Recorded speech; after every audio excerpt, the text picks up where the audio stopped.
Hello everyone, Matt from Fully Charged. Today we're in the Surrey Hills checking out the Moustache Game 160.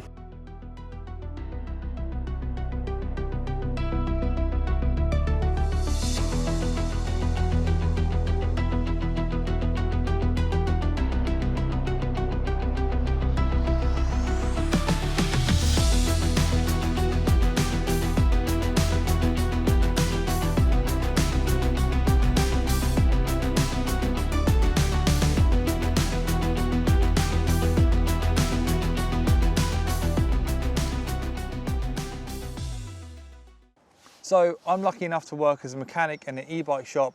So I've seen and tried a lot of bikes, and I used to have a specialised turbo levo, but there's just something about this bike that ticks a lot more boxes for me. All right, so let's talk about the Game.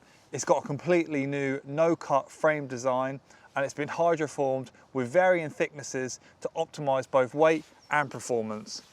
And I've also heard rumours of potential torque updates that could push this motor beyond 3 figures, which I'm really excited about because who doesn't want more power? So with a potential torque update comes more power, comes more heat. So Moustache have really thought ahead by twisting that motor, bringing it out, really improving the airflow so the bike's not going to overheat. Also, with the motor being twisted up, this allows the battery to sit lower into the bike, which lowers the centre of gravity. The result, the bike feels way more playful. So speaking of the battery, there are 2 options, a 600 watt hour and a 750. My colleague at New Forest, Steve, he went for the 600 while I opted for 750. The choice really depends on your riding style. For me, I love exploring, getting lost in the woods, or finding those secret hidden trails. So the extra range really comes in handy for me. And by the way, the batteries are still removable for charging. They're not as easy as the previous generation bikes, but a lot of people didn't take the batteries out anyway. So as for range, the 750 watt hour battery, I got about 60k with nearly 1,000 meters of elevation. That's like climbing 3 Eiffel Towers. So plenty of power and range to get you wherever you want to go.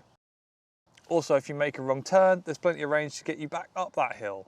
So I've been really impressed with the handling of the bike. It's very confidence inspiring and predictable. Whether you're climbing up techie terrain or descending down a rocky path, the geometry feels spot on, and it's going back to that new frame design. I think it really helps. The suspension on this bike just really makes the tyres stick to the trails.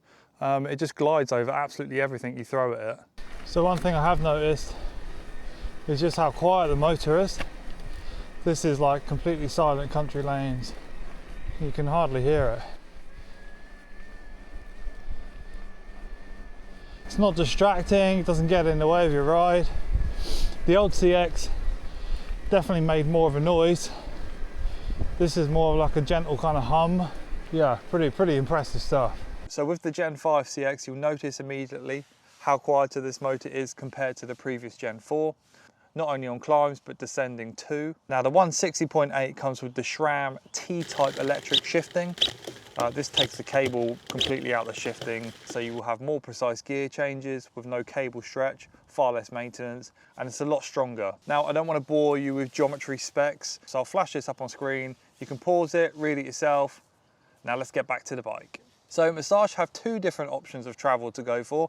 The 150, which was 150 rear, 160 at the front, which is more of a trail bike, and then the 160, which is what I've got, which is 170 at the front and obviously 160 at the back. This is more slack and a more aggressive kind of stance, but it's fine for just a casual kind of riding. I'll quite often just go for a little blast in the woods. Well, that wraps up the video, and a massive well done for Moustache. They've made an incredible bike, and I can't wait to rack up some miles on it. Don't forget to like and subscribe for more videos like this. There's some really exciting stuff coming. Thanks for watching.